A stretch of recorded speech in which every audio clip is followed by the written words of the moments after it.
Happy Monday, everyone.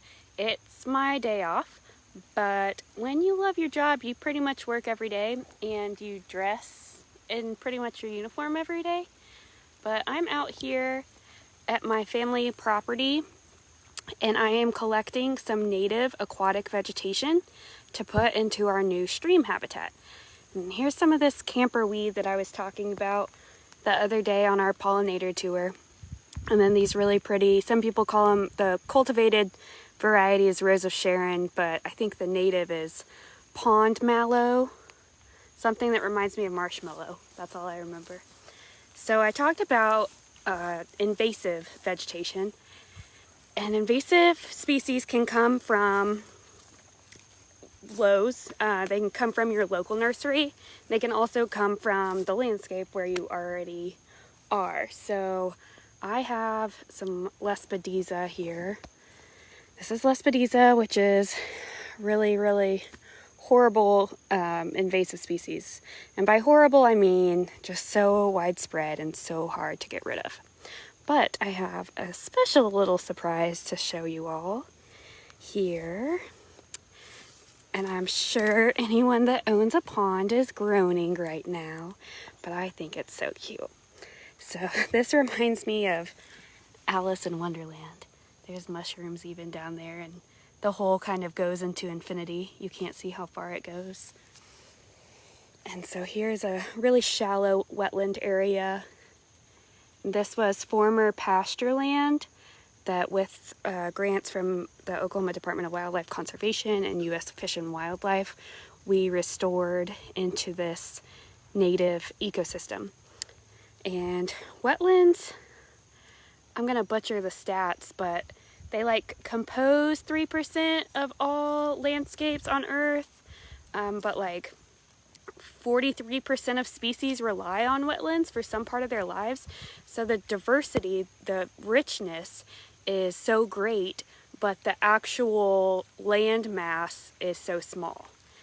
But there are all kinds of species from dragonfly larvae up to big turtles and fish and things like beavers that rely on these landscapes.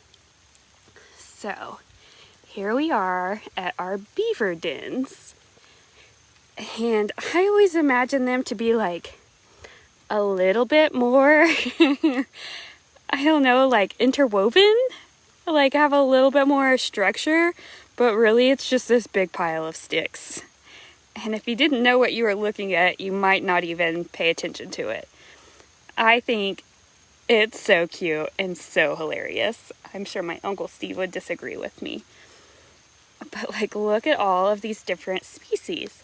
There's a really good book. It's called Eager, The Secret Life of Beavers.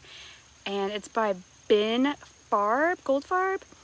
I'll put a link. And it's all about beavers. And it's an adult book and it reads like a novel, but it's full of scientific information.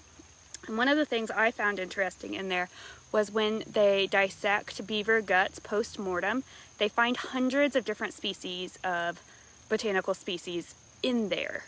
So not just trees and not just aspen and willow and the trees we often think of, but they'll eat these grasses, they'll eat all kinds of stuff. And even Bixby will eat just grass in his enclosure. So you can see these beautiful fungi and these lichens with these nice little pods and leaflets, and some of the trees that they cut down are different varieties.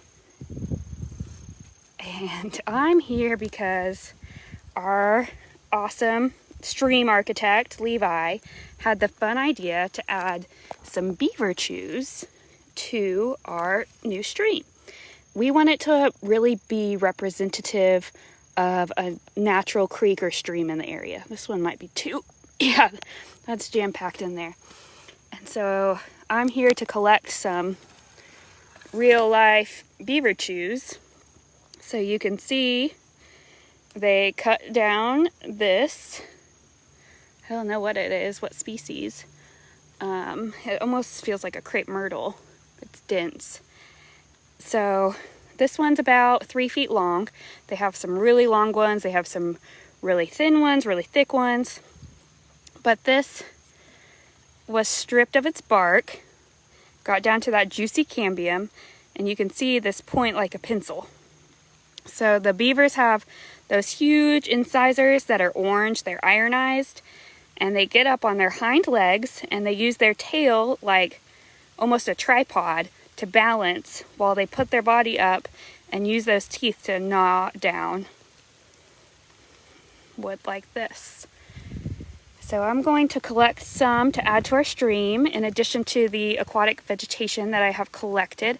And I am going to check my aquatic vegetation in iNaturalist. I'm going to do a Google search, and then I'm going to bother my friend Priscilla to triple check it to make sure I'm not bringing in any invasive species into our system. Even though it's a closed system, there's really no such thing. Everything spreads.